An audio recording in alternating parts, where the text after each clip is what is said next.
Hello and welcome back to another episode of Boys Gone Wild. The window's open, the sun is out, it's 6 p.m, after 6 p.m, and the sun is out.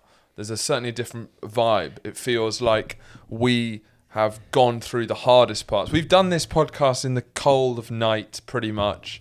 Windows closed, as dark as you can get, and it feels like we're, forest creatures coming out of hibernation now. Slowly, it's getting lighter. The feeling is better. Yeah. Are you feeling that? I'm feeling it. I'm feeling it hard. I mean, I'm very hungover today. Really? So I'm not feeling. Wait, it. after last night? Did you Too long? Did you sink a couple more? Yeah. Because we left on a fairly wholesome note. We left on a wholesome note. We watched a stand-up comedy special and drank like 3 beers. And then I went and played Tesco. Played Tesco? You played Tesco? Jesus Christ, this is going to be a long podcast. No, I played techno and drank whiskey for the rest of the night. How late was it? How late? Not ridiculously late. 2? Mm-hmm. So not crazy. But a lot of whiskey. The problem is you get in a flow and then you just keep going. Yes. How was work? Long. Difficult, troublesome, tiring. But we're here. So yeah, because of the whole lockdown opening and the 6 people meeting outside kind of thing, that gives the opportunity for me to go down home for the weekend. Are you going to have an outdoors? Well, not for the weekend, for one day, actually. Because it's an outdoors barbecue. It's also my sister's birthday today. Happy birthday, Melissa. Happy birthday, Melissa. So I'm going down for we're an surprising outdoors. her. Oh, yeah? Although this comes out on Friday. So I think we're surprising her on Saturday. She won't watch it by then. No, that'll be a bone you can pick with her on her birthday. Yeah, that could be what you would have known. The surprise if you listen to the bloody podcast. She supported me creatively. Yeah, she does actually. I'm going down this weekend as well, doing an outdoors thing. What's your mood saying? I'm in extraordinary amounts of pain. Physically, which is like quite a nice respite from mental pain. Yeah, well, you've got to balance them out. Yeah, it feels like kind of metaphorically. It's nice just to feel something, I guess. Because on Monday, sports were allowed, so comedians, football start up again. We did it basically the first lot you could possibly do, and my God, it was a real reality check coming back to football. I mean the passion to start with of it was a really emotional moment. We hadn't seen each other in ages. It just felt like, oh my God. Things are coming back. Like it felt like semi-normal again after such a tough 3 months. And then 5 minutes in, like I was begging for mercy. It was like, I mean, I've had some bad ones, but like the group chat afterwards, it was like for the next 3 days. Like that was like 2 days ago, and my body still has not recovered. So I felt constantly hungover. Yeah, from a really like a profound physical pain. I don't know many comedians, but I imagine them to all be like you. Sure. So I imagine a lot of dyspraxics just rolling around the field, like falling over the ball. I imagine you don't play football more than like a land version of water polo. You'd be surprised because comedians come in all shapes and sizes, so you really do have like a quite. Yeah. I feel most five-a-side teams, there's normally a kind of reason why you guys are there, which would mean you're all similar body types. I feel. Yeah. When you look at people playing five-a-side, they all look very similar, but comedians is a group where you've got like. Short little fat dudes. You've got tall lanky guys. You've got oil. We have everything. Women playing. It's a whole thing. It's kind of like a vision for a future society, maybe. Well, that would be a terrifying vision of a future society. To be honest, because of the incompetence. It almost feels like when you leave tea out too long and it gets that kind of scum on the top. Yeah, there's a name for it actually. That's what I feel comedians are. So it's like a society of the scum at the top of tea. Yeah, it's that milk thing that you scrape off. Yeah, that's kind of like it feels a scourge. Yeah, it feels like comedians as a breed are some form of discharge. They're some form of. There's some form of excess matter. Yeah. They're like, no, they're surplus. Society's shitting out what it doesn't need. It's surplus. Because if you think about the first civilizations, if you think about those civilizations. Give them a minute to properly picture them and think about them. Just think about those ones. Okay. That is a civilization that can't afford luxuries. There was no comedians there. Yeah. But now, in this kind of world where things are getting more automated, it's a world of luxury where you can afford the kind of surplus discharge that is comedians. Comedians and... surplus discharge. Yeah, that's how I describe them as a breed. But how? So your body's given in, is it? It really has. But you power through Yeah. a couple more weeks of this, and it slowly gets easier. And then it's like one day of pain. Well, it's all about you getting your body used to these things. When was the last time have you exercised at all? I don't see how that's any of your business. Because I think we're both pretty similar on like I used to love sport. The thing is. And no, I had a period about horrendously because it was the start of lockdown, which is a fucking year ago. That's actually terrifying. Yeah, but when I was like, you know what, cool, I'm gonna get these because I'm a big fuck a gym. The world's my gym. I'm that cunt. I'm that cunt. But also, it seems obscene to pay for a gym when you can just get some dumbbells at home. Yeah. And then you've got weights. I know there's difference between machines and free weights. I don't think you do. Honestly, I don't think you do. I don't. I've been to the gym a few times back in the day. I did PEAS level. All right, mate. Okay. I didn't want to flex that, but I've done it now. That's it's not out something there. to be proud of. It's out. I know, but it is in this conversation. I mean, that was funny when you did. Oh, I remember. I did it because I fancied the teacher. Yeah, I know, but I remember in GCSE when you did 3 mad GCSEs, and I remember like you were like, Charlotte, I'm gonna do no work next year. I remember like looking at you and you having a moment looking back at me thinking, did I fuck this? Nah. So what did you do GCSE? You did IT. Again, I don't see you how that's any did of your business studies and you did PE. You did those 3, and then you bragged about it, saying this year's gonna be a breeze, and it was a breeze. But then you were like, "Hey, who won the business prize that year?" Did you learn anything from IT or business studies? It didn't take a lot. In business studies, there's a lot of people might be starting GCSEs might be thinking about picking them. What would you say for PE, IT, and business studies? What you managed to learn from those? In business studies, I managed to go to Drusilla's Park, which is a kind of like a local small zoo, and the most like interesting animal they have is a ferret. Yeah. So that was what I learned from business studies. IT was a clusterfuck. IT was one of the most confusing things you'll do because with our generation, I feel like the IT curriculum hadn't quite caught up with the kind of computer and technology boom, because we all learned this shit when we were like 7 years old. So then we're still like it's not like we did coding or anything. We were just like still enlarging pictures on Word documents. And that never really. Did you learn anything you used from the whole? Was that 2 years of GCSE? No, PE I'd learned a lot from. Okay. I'm actually not. I still can't say a bad word against Mr. Basson, who is still my soul. Yeah. But with IT, the only thing, because I sat next to Don Mack, who is a friend of the show. We've spoken about it before. Yeah. And genuinely the only thing I remember within IT is we'd say when you had to go into silent work mode. Yeah. We'd write each other messages on the screen next to each other. Yeah. And I wrote something quite rude. How about, rude? Why are you saying something quite rude as if there's a teacher I can't remember. Okay. I can't remember. I think I used the C word. Okay. I didn't call her a C word because I wouldn't do that. God. It's about the teacher. About the teacher. Yeah. I said there was quite a bit of swearing in there because she was hot. She was like boring, and she reminded me of who's the character in the series of Unfortunate? Olaf. Is it Olaf? Yeah. She reminded me of him. So I was typing in that, and it occurred to me at that point, and I had to type it, even though it was a risky one. And then I just got a tap on my shoulder because she just stood over, and then she was like, "What's that document?" And I closed it. But because she didn't teach me enough IT, I didn't close it properly. So then she just got it up and read it, and I got a Saturday detention for it. Yeah. So that was what I got from IT. PE, you can get a lot of stuff. Sure, there is a lot of learning about like Gloucestershire cheese rolling. Fine. I get it. It hasn't been the most applicable for me today. For sure. And also the way. However, on the chase, fuck's sake, I've really gone downhill. It's not good. You're a smart kid. You've got a lot of potential. I used to have a future. And now I'm justifying my PE GCSE by the answer that I got on the chase about 5 minutes ago. And to be honest, if I'm completely honest with you, Horatio, I got the question wrong. I got the question wrong. But it's hard for you because sifting between the lies and the truth is kind of like a pick and mix. So I'm glad you're honest with me this time.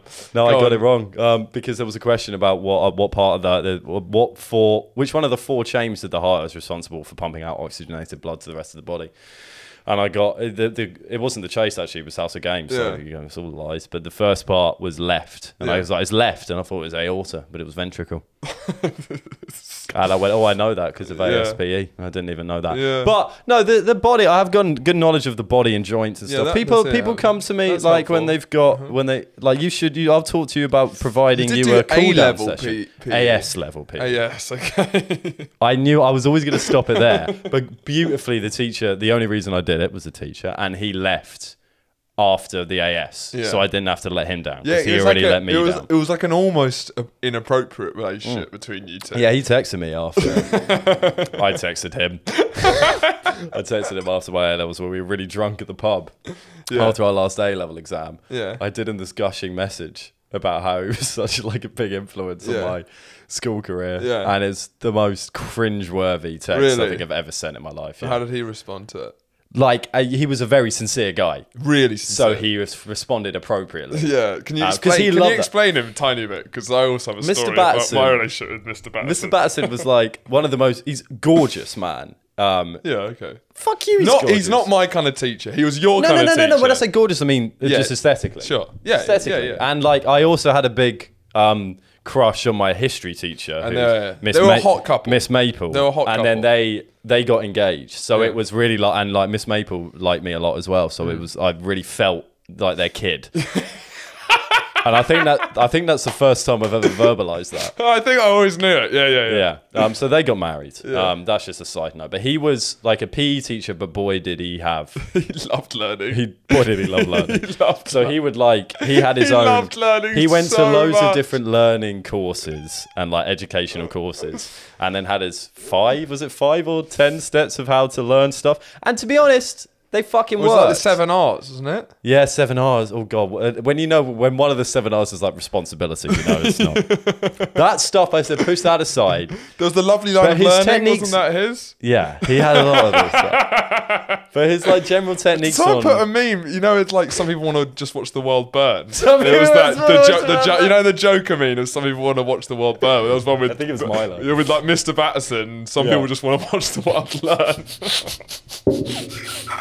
I think that was Milo. Yeah, it was very good, man. Yeah, but he just loved it. He just loved learning, and it was like it was like a really emotional. Yeah, but because he cared deeply as well. It was like my genuine read of him. It was a man who cared deeply about his kids' success. But it will not. But success for him was their capacity to love learning as well. But would you say it's fair because he was doing the man's a deputy head now? Yeah, no, okay, he's got the skills, I think, but because he was doing a semi-irrelevant subject, it felt like his obsession with learning was sort of learning to learn for learning's sake, and it felt like because a lot of his students were like, and that's like for me, it's like my idea of hell of like learning about learning.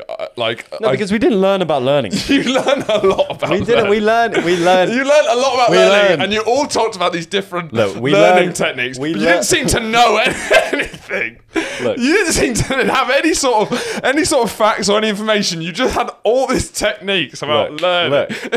Look, we learn about learning a lot more than the average learner would learn about learning. Sure. That was so sure. But we still did some PE in between that. Like his stuff, the 7 R's I never really got on board with. What did you get on board with? His like stuff about how to revise and memorize was actually great. It was very good. And I think that's all I'm going to say on the matter.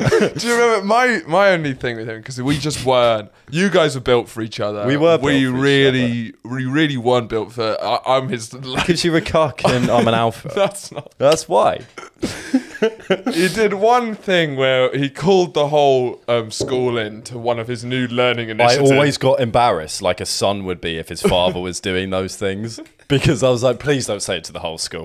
You could say it to me and you could say it in front of our PE class, but don't bring the school into this. So he'd do this whole thing about like the tightrope of learning, I think I remember. And then his new initiative was this book. So we all got these little books, and it was some sort of learning book where we'd have to it was like every week we'd write a goal. And there's genuinely nothing I hated more than being forced to write goals. I hated it so, I couldn't understand. It actually really upset me, the idea of setting goals, anything like that. And it was this thing called this goal book where you'd write your goals or something.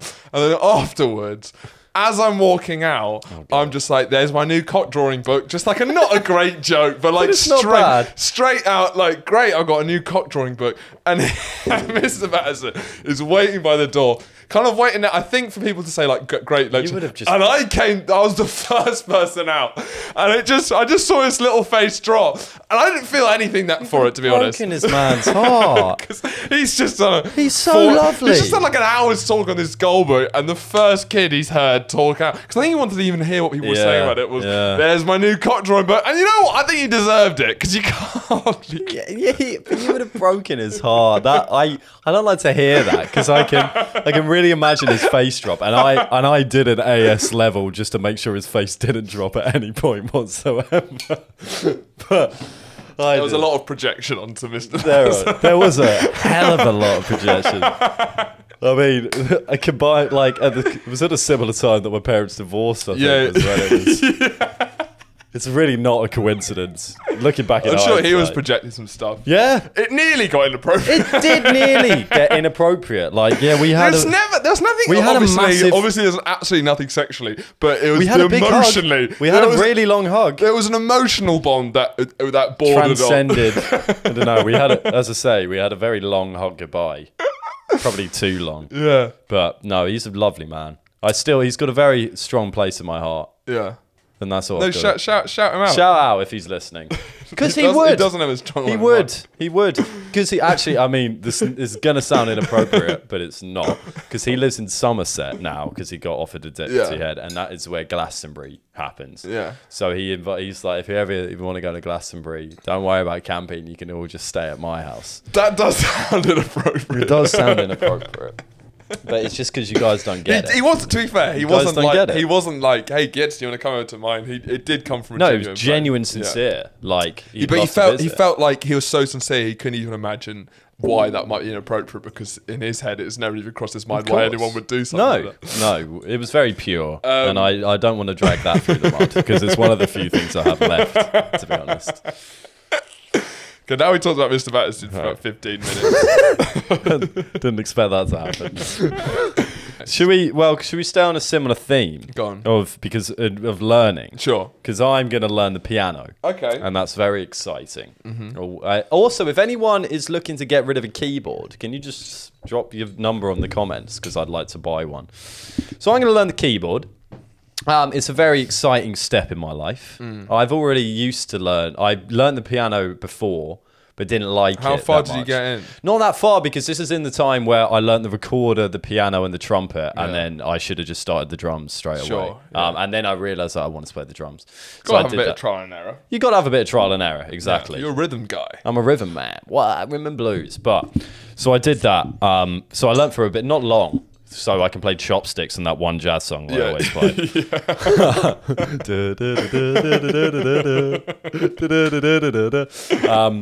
It's like when I play that and you taught me on the guitar.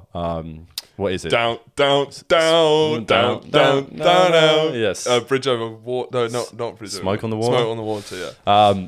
So I got that far. Yeah. But now I need because I don't have a drum kit here, and I think that's also why I've been driven insane. Because I was realizing that I've never been, because I get so bored in the evenings, and I've never had that, because every single time I'd always go and play drums. Yeah. Every single night. Yeah. Without fail for like 2 hours. And then I have that level of excitement and adrenaline. And then when I then finish that, I can then go and watch TV or a film, because I feel like I've got that out of me. Now I can go and enjoy that. Yeah. Whereas if I watch TV or a film for the whole night, I feel like I'm missing something. That's when I get bored and frustrated. Yeah. And I go mental. Yeah. Because boredom is my biggest fear in life. For sure. But so do you find DJing doesn't quite cut it?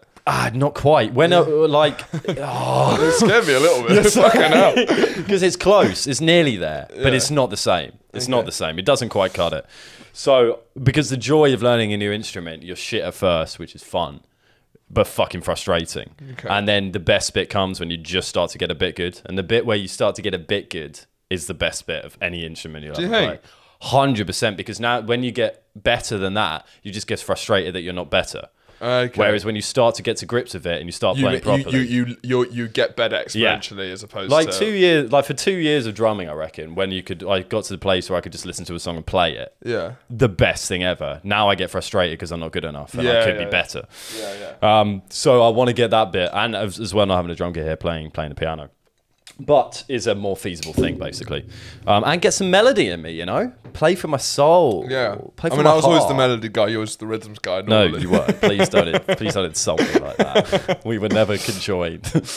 But it reminded me of some of because I've frequented different jazz bands. You have throughout your life. Throughout my career. Because so there was a prep school jazz band, so there was year 8, and I'm not gonna brag, but we were the best jazz band. Yeah, you do talk about this a lot. It was the best. I was in the senior school jazz band. Yeah. The prep school jazz band blew them out of the water. Really? We were the senior school jazz band. We were horrible. Yeah. The prep school, we were unbelievable. But what's your relationship with instruments? Well, I want to be a musician. And I love music, but I had I had lots of ideas of what I liked about music, but it was just one of the most upsetting, and still is, like one of those tragic things. Is I just don't have rhythm, so it's like you're not, because I used to take the piss out of you. But I don't have enough. Yeah. To like. Oh, you'll never be good. I'll never be good. So, but you're not. You're actually. You've got some melody as well. I'm all right at understanding melody. I've always been all right at melody, and like. But it just getting through the blocks of learning an instrument. It just wasn't for me, and that was There's a hard bit of to deal with. dyspraxic in there as well, I guess. Because I do think it is still. I'd still say, like I love filmmaking and comedy, and those are my passions, and those are what I'm good at. But I still think being great at music is still probably the best thing you can do. Like artistically, would probably consistently be the most satisfying if you dominated it. Satisfying is definitely the word, because I mean, doing a sketch. It's satisfying when you write it and like the idea process. Yeah. But then there's so many stages in between actually getting it out. Whereas music, once you play it, you live in that specific moment at that specific point in time, and that is satisfying as fuck. Yeah, and I think it's just creating something that's so easily attaches emotion, because I think. It is easy to really. It's much easy. It's probably the easiest. You can play 3 notes on a piano. Yeah, it's like the easiest art form to move someone. It takes so much more skill to move someone with film. Or even comedy or anything like that. It's just like you got the most tools to manipulate someone's emotions, which is all about. And you're in the manipulation game. That's what it is. So yeah, the kind of the big stories that have happened this week. It's a little bit more fun. I mean, 2021 really got off to a big start, and it didn't keep that pace up per se. Yeah. But the Suez Canal story, how do you feel about that? Some people have found it quite annoying. Annoying? Yeah. Why do they find it annoying? Well, again, just like hearing about it and constantly. It seems like a minor thing, but it's not, due to the strategic importance of the Suez Canal. It was amusing that it drew a cock. Did it? Yeah, did you not see that? No. So like when it got stuck, the GPS, maybe get a picture because it is worth it. You get the GPS showing of the boat, it draws a penis. Really? That's great. Yeah, so it was a nice, light-hearted bit. It's probably like definitively one of those Boys Gone Wild things ever, is because it's sort of getting stuck in a canal and accidentally drawing a cock. Yeah, but both of our sort of obsessions comedically, which is sort of the through line through anything we've ever written, is normally just men fucking it. Is like is the ultimate thing. Yeah. And I can't think of anything more Boys Gone Wild, more our sense of humour than someone driving. Don't tell me the truth, because I don't care about the truth. I like my idea of it, of someone driving it, and then I can make it, and then drawing a cock as you then get stuck. And it's more just the ramifications getting stuck in the canal and stopping like billions upon trade. There was a massive box of dildos on there as well. Really? Yeah. Oh no, it was ours. It was fake arses, I think. That's what I read. Or maybe it was the similar shit. Maybe I think sex toys. It was due to the wind. Okay. It wasn't human error or male error. Was it not? Well, I'm sorry. There's got to be a bit of male error, because surely it's been as windy at the Suez Canal when previous barges have gone it can't be like, how windy was it? Yeah. I don't think that was the windiest day on record. At the Suez Canal, where and there's boats going through every single... What do you mean it's windy? Well, that was look how big the ship is. How the fuck is... That's like the heaviest ship I've ever seen. Yeah. I mean, it also seems odd how long it took to free it. Yeah, I did not understand that at all. I don't. And when Because it was some of them why were is like, it it might still take there? like 2 weeks. It only took 3 days in the end. But I'm like, I mean, it's I'm a heavy. sorry. Because I guess if it gets banked on the riverbed, then you've got to free that massive boat out from It there. still feels like It still feels like a long time. Don't get me amount wrong. of trade that goes through that, how important it is. Yeah. It still feels completely fucked that it was like with them saying like it could take up to a couple of weeks. It's Yeah. like no fucking way. No, surely not. you could do something. There's about too it. much money at stake. Yeah. And I remember, I think I saw The Guardian, I think, saying that it was like that they were opening it up for suggestions of how to get it out to the public. Which they've completely run out of ideas. I'm like, how have you run out of ideas? Well, we're stumped. Do any of you guys have any idea? Anyone? Dig Bill it from out. Bradford? Well, what's got your an idea of getting it out? I think helicopters.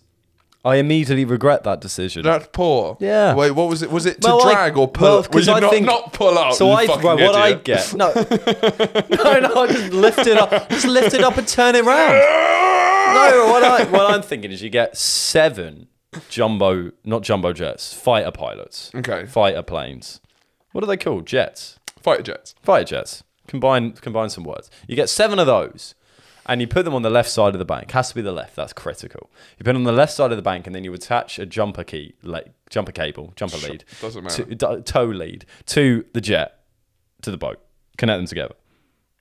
Then, no, the front of the boat. At the front of the boat, I'm going to have to take a minute. Just come on. Well, no, because if it's sideways, yeah, the front of the boat. This is going to be a bad idea. The front of the boat, you attach all the jumper There's no cable. way this ends up being a good idea. There's no, That's- from here, it doesn't end up being a good idea. We're going. I know it's all in the presentation and that hasn't gone swimmingly. That's a pun. But just for the context, It's a pun. it's not So, going to be good. Yeah. You then attach the cables to the front of the boat to the 7 jets, and then they just at one time just go, vroom, and they fly over really quickly, and then they release the cables, and then the captain then turns on the engines just as the force has turned him round that way, and then he jets off. You can pardon that pun again. Yeah, we're pardoning that pun. I feel the lack of runway. E equals MC squared. No, you can't. You can't get out of it with your deep knowledge of maths. Yeah, I'm sorry, but I will, because look, it's all about force. Well, yeah, I just feel like there's a sandbank. It's lodged in a day. If you had enough diggers consistently digging, you could dig a full. Oh, the digging argument. Yawn. Yeah, but you could dig enough of a chunk surely that it's free, and then you could while tugging it surely. No, in because a day. it's not a sandbank. What is it? It's a riverbed. So it's like sludge. Made of It's like swamp. Like if you dig out, then it just gets refilled by. This is when I feel maybe we're not as qualified as we think to talk about. This is maybe why they shouldn't. I mean, it would be I don't great. know what we give to people who are taking different opinions on different news stories. Where do we fit in? On this one. Yeah, because I also haven't done my research. Essentially nowhere, because all I know about it is that they drew a cock. And you kept bringing that up as well. But if I feel like that's one that maybe that was the cool. I would have loved the thing I would love to see is suggestions from other members of the public as a genuine, just like Pete sitting in Norfolk is like, you know what, actually, I think I've got quite a good idea. If you've got 2 camels, right, hear me out. Hear me out. Hear me out. Yeah. But it seems like. Do you know any of the history of the Suez Canal? A fair amount. It's quite. A fair amount. Go on. Well, it's quite interesting. Do you know the Suez Crisis? I know the Suez Crisis. Yeah. Yeah. Go on. Yeah, well, let's do it.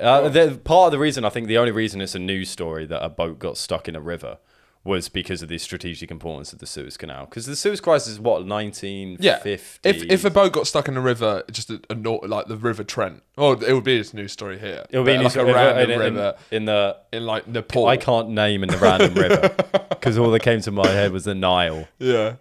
It's quite near the Suez. It's but pretty that near probably the Suez. But that's one of the most important rivers in the world as well. Exactly. That probably would be something. My knowledge of rivers. A shit river. Yeah, you know those shit rivers you have that you get around. Yeah, there's a couple of fucking There's a couple of shit rivers, and the Trent is the obvious example. No offense to people that live. The Trent upon have somewhat. It's all right, isn't it? Wait, what's the one that was in the Midlands? Is that a 7? Why are you asking me? Okay, once again, it's just poor. It's Rivers- bad. It's bad broadcasting, is what. Rivers, as in the geography of rivers, where they are, is the most uninteresting fact in human history. What do you think? Yeah. There's interesting. Our friend Sophia is doing some interesting stuff about the geology almost of rivers, which is more interesting. As in, what do you find boring? What do you think is the least interesting ever? The geography of rivers. Now, I don't mean formation. Formation, I can hear. Okay, meanders. Not just like this is where that river is, and we've named this river Trent. Okay, great. Why do I need to know that? Okay. That is the most boring. Like, why would I spend my time or spend my mind knowing this knowledge? Because you're a bit of a geography bitch. I am a bit of a geography bitch. Well, I'm not physical geography, really. It was weird because I loved human geography so much and I hated physical geography so much. It was a bit of a toss-up which one you're going to get for a while. So it's like, I really didn't know if I was going to have a great time or a terrible time. Yeah. So like rock formations and stuff like that, was like, interesting. am I a fucking scientist? Like, fuck off. Like, oh no, you didn't like that. I didn't like that kind of stuff. But that's kind of, I find rock formation interesting. Sedentary rock, igneous rock. You've sparked my interest. It's not interesting for me. But rivers, because you are a bit rock ignorant. Actually, I am. I am. It doesn't come up a lot, but it does. But because you're chatting shit about rivers, but I would disagree because like rivers are like the foundation of civilization, aren't they? Yeah, they are, but that's more to do with the strategic points of cities of which that's to do with trade rather than the name of a river. I guess so. And the geography of that, because the geography is, but you're talking about society and how we've built ourselves around rivers rather than we call that the River Jordan. Well, I don't know. I don't know if is that a river? Yeah, that's a river. Cool. It's got biblical significance. Yes. Jordan. Is that where people were baptized? But then all of these things about, I remember my fucking hilarious, you remember my hilarious hairdresser? I have this hilarious hairdresser who I went to since I was about the age of 12, but probably, and like it's quite formative for me because he was like a conspiracy theorist, probably even like a little bit QAnon-y, a tiny bit, maybe not. On the weekends, he would definitely kind of perform ceremonies where he would probably. There's a lot of weird stuff which has now become mainstream, is now kind of thing. But I was getting that in my ear from like 10 years ago, and so we had this hairdresser, and he would. And when I was a kid, it would be like some mind-blowing stuff because I could not believe it. And the older I got, the more bullshit I realised. But he would do some hilarious stuff. So is my hairdresser in the town of Lewis, and it's pretty much I'd been going to consistently. And he would do things like, okay, so here's one for you. Theatre. Okay. Can we just quickly set the scene and bear in mind he's got like a chunk of your hair and he would cutting. take ages to cut my hair because he'd keep stopping to do this. He'd go, theatre, all right? Let's break up that word because it's all about linguistics, semantics, all right? This is important. Theatre, all right? That comes from Greek word theism, okay? What does that mean? God, yeah? You got that? Arta, atrium, Roman atrium, Greek atrium, meeting place. Theatre, God's meeting place, okay? What does that mean? So a lot of that sort of stuff. What was his point with that? I forgot what his point was. I think he was trying to do something linking something about Freemasons. Is he trying to suggest that the Amateur Dramatic Society across Britain is actually a front for Christianity? I forgot what he was trying to... But then he would do stuff like Nazis have built bases on the moon something by that. And then, but he was like an interesting mix of stuff with being like... kind of hand those conspiracy theorists being like a super Star Wars nerd. When the new Star Wars film came out in the first month, he watched it 26 times. Force Awakens, and he has a Star Wars podcast. But the reason why I thought about it is because he'd bring up like the river as being some conspiracy about a river and the fact that like bank, that comes from river, bank, currency, so about money and rivers basically, currency, current. Okay. Keeping your head above water, and I was like, okay, getting a little bit, keeping a business afloat. Yeah. There's a lot. A float is a thing in a business. There's loads. There's genuinely loads of them, but there was loads more. Yeah, but it's not just because of how capitalism and economics has developed around rivers being important. Yeah, but then he used that as linking it to the banks, linking to the Rothschild. He's a Rothschilder.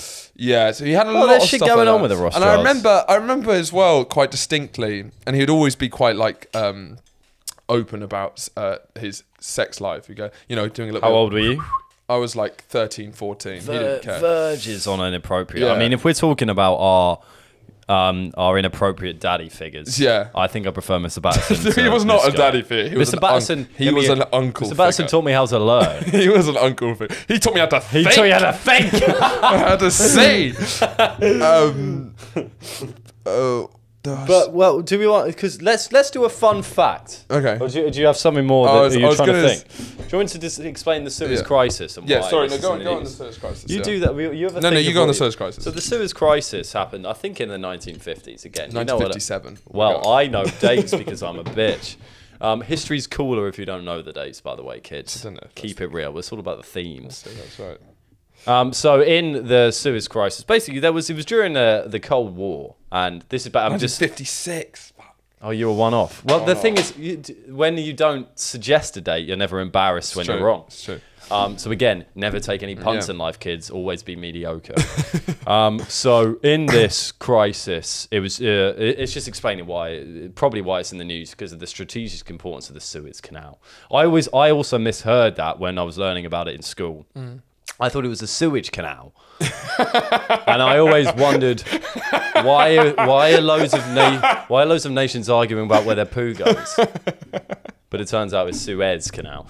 So in this crisis, it was during the Cold War, and it's near Egypt, I guess, or it's in Egypt, in Egypt, and there was basically Egypt were in a big quarrel with Israel, and Egypt had also expressed some pro-communist stances. So during the Cold War, that's a big thing.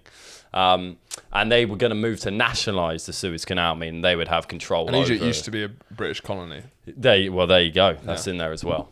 So they were going to move to nationalise it, which means they would basically have complete control over the resources that were flowing into it and out of it, literally. And the British Empire obviously didn't want that at all, because it's a very strategic, economic, because of all the trade that's going through it, as well as political, because of where it's situated within the Middle East, and also because that's where all their poos go.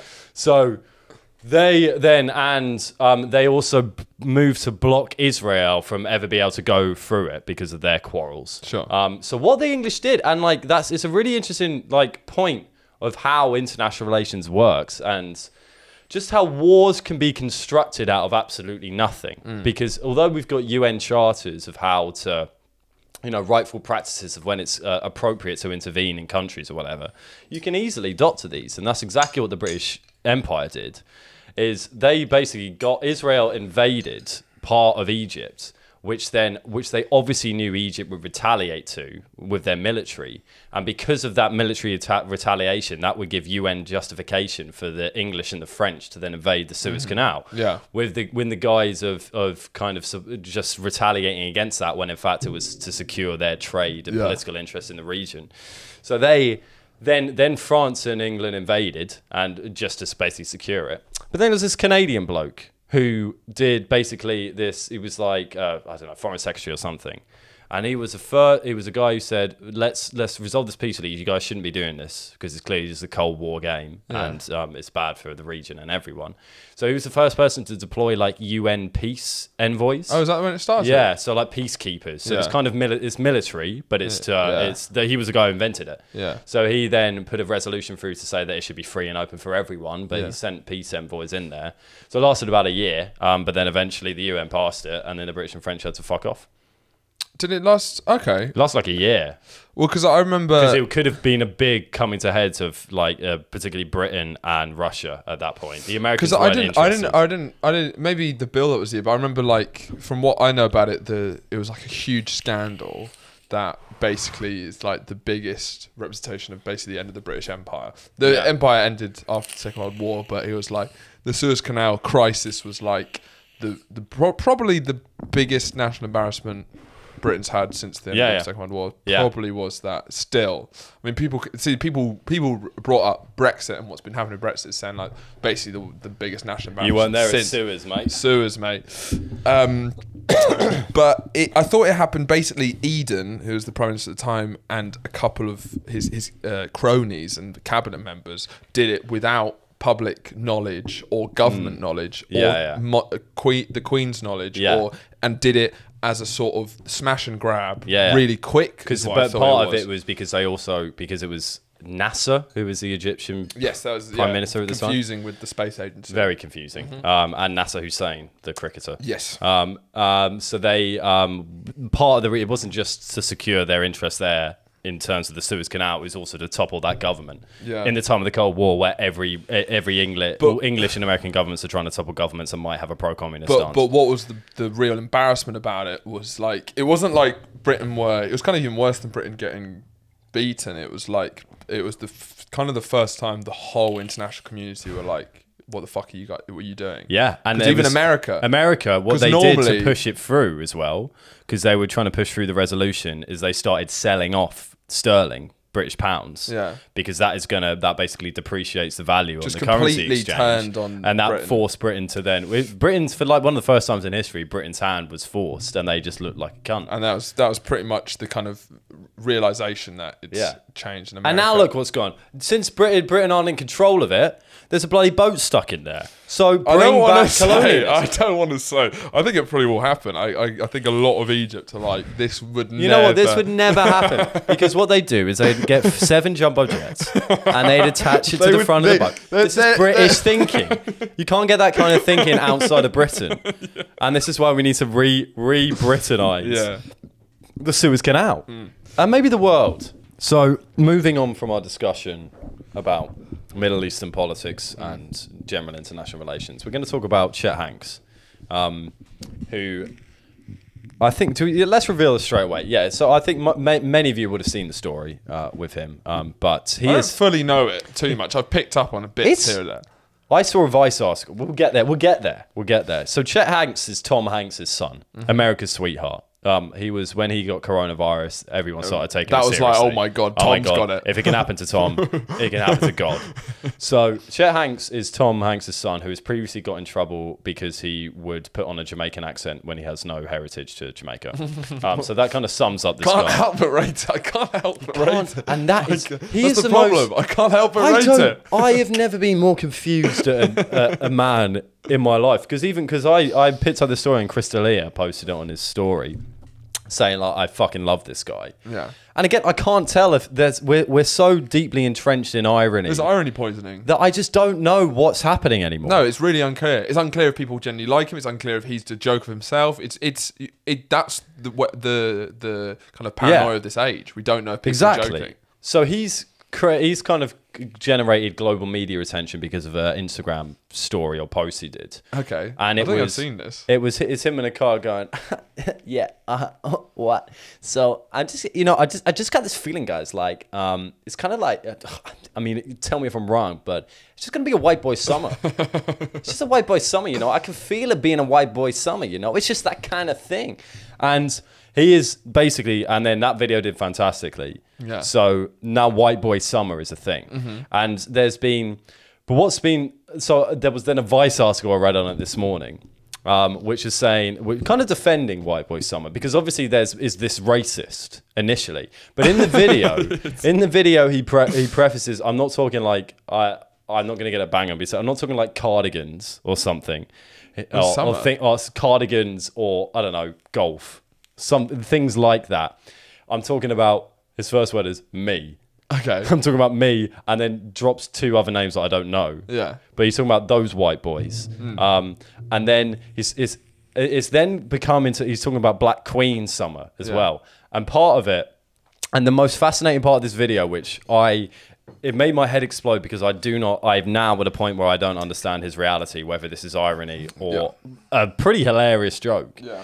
But there's a point in the video which it might even be worth getting up if we could screen grab it. Yeah, we can.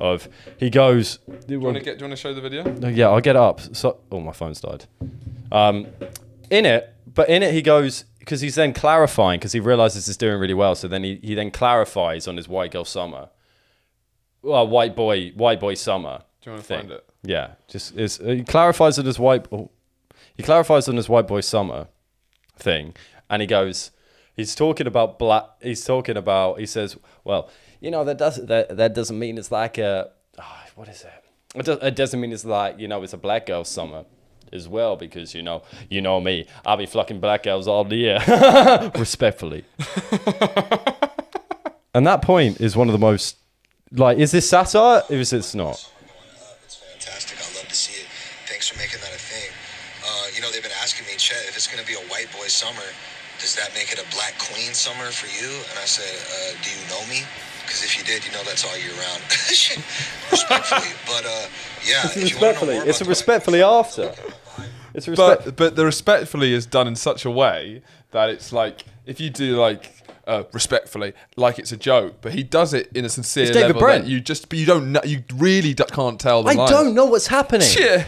Because he's clearly a moron. Yeah. He's clearly an idiot. And so all of these things, but having been Tom Hanks' son, he's now got a platform to spread these things. Well, because there was someone posted something ages ago about like the argument for nominal determinism. You know about nominal determinism? No. Which sounds a lot more complex than it is, but it's basically your name determines who you are. And it's the fact that Tom Hanks had two sons, one called Chet, who's Chet Hank, and then Colin Hanks. Do you know Colin Hanks? He's like the straight. He's the straightest edge. Chet and Colin. It's like the strongest argument for nominal determinism. Yeah. But you know, I think it's gone crazy. And he's definitely loving. My name's Andrew, and I'm not a sexual deviant. You're not a sexual deviant, Prince Andrew. Oh, okay. Well, you are a sexual deviant. Well, we always talk about not in that way. You don't, not in that way. Not in that way. But it's not like you're. It's not like you're like you're not the opposite of Prince Andrew. Let's not say that. Let's not say that. I'm not. I know. On the spectrum, you're not the other end. I don't. No. I'm not saying. No, I'm not. No, I know what you mean. And I but also, I don't think he's not the Prince Andrew's not the archetypical Andrew. He doesn't like. Who's the archetypical Andrew? I don't know actually. Well, who's the archetypical Horatio? Well, there's quite Horatio's. There's only a couple of us scattered throughout history, and I think there is a lot of nominal determinism in that because it's such a fucked name. Yeah, it's like you kind of have. But then, what happens if you're like a Ben?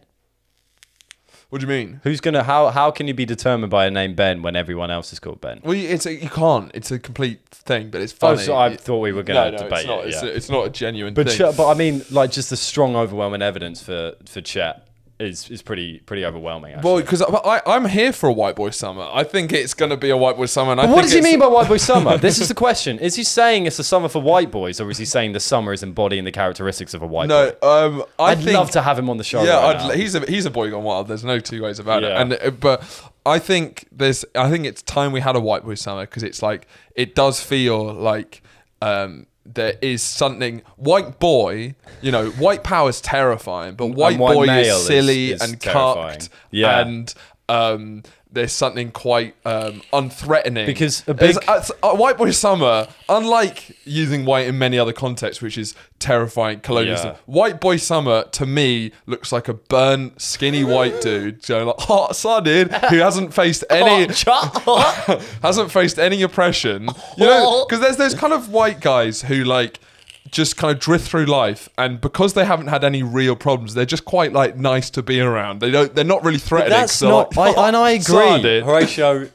I agree with all of that, but that's the confusion because there's like a taxonomy in there because he's also talking about he's selling T-shirts now. Yeah, and in it is White Boy Summer and also Black Queen Summer. So it's not as he's not. I really don't think the confusing thing is if he's terming the summer as being that of a white boy, or whether it is a summer for white boys who like to fuck black girls. Maybe. I don't think that's what he's saying. I think White Boy Summer is just about, there's Hot Girl Summer. That's what it's based off. Hot Girl Summer was the meme trend of like, it's going to be a Hot Girl Summer. But there's something brilliant, and I think we are due a White Boy Summer. And I'm excited for White Boy Summer because I think it's time to get those legs out. I've got these out. Yeah, this is White Boy Summer's White Boy Summer style. I mean, it's socks are Birkenstocks. Well, it's White Boy Summer, baby. We had a pretty White Boy Summer day yesterday. We had a huge one. We had a White Boy Summer yesterday. It's going to be a big White Boy Summer. Like as much as we laugh about it, we're going to be living our best lives this summer. We really are. And it's going to be... We're going to be getting fit, getting rich. And like it's gone around where we've had a lot of appreciation for a lot of different colours and creeds, and it feels like white boys... We deserve a summer, I feel. But that's the confusion.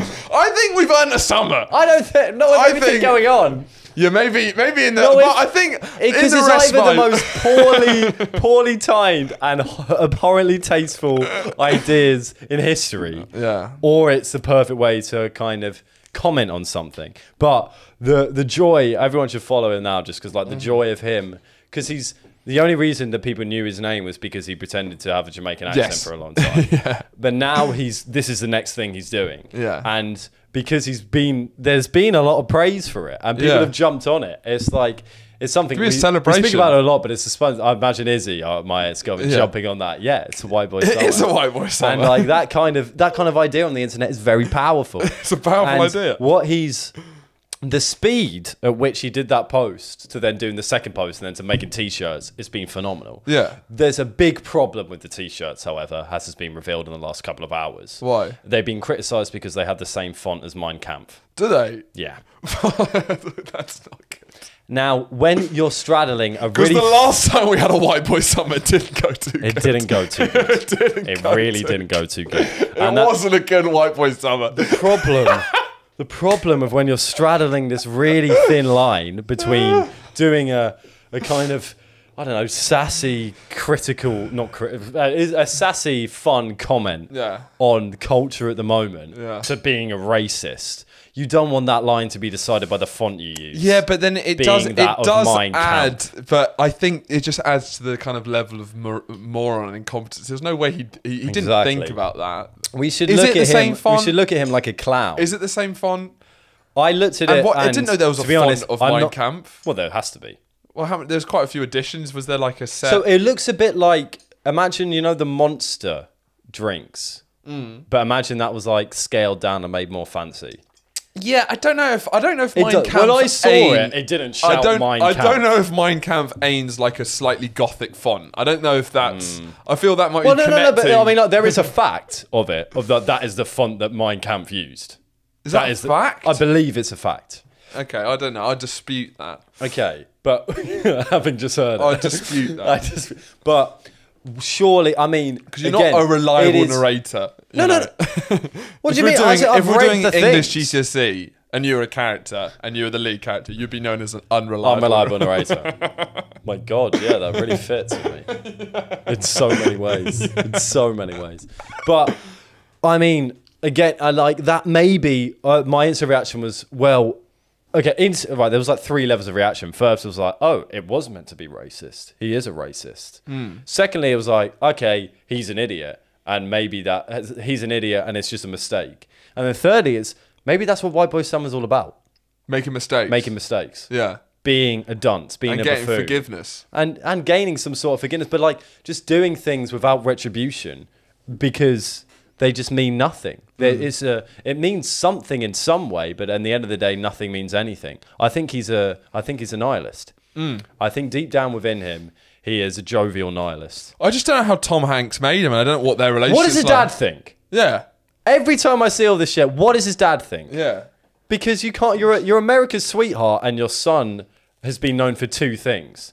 One of them is White Boy Summer. Yeah. One of them is pretending to be Jamaican. Yeah, but it is a classic trope, and this often happens when you have when you have a couple of kids. Normally, one is very like you, and one is the opposite of you. That's like a classic thing. It's like as an act of rebellion, you go to the opposite of your dad. But then mum and dad, anything more opposite. Do you not think it's like maybe he's like his mum?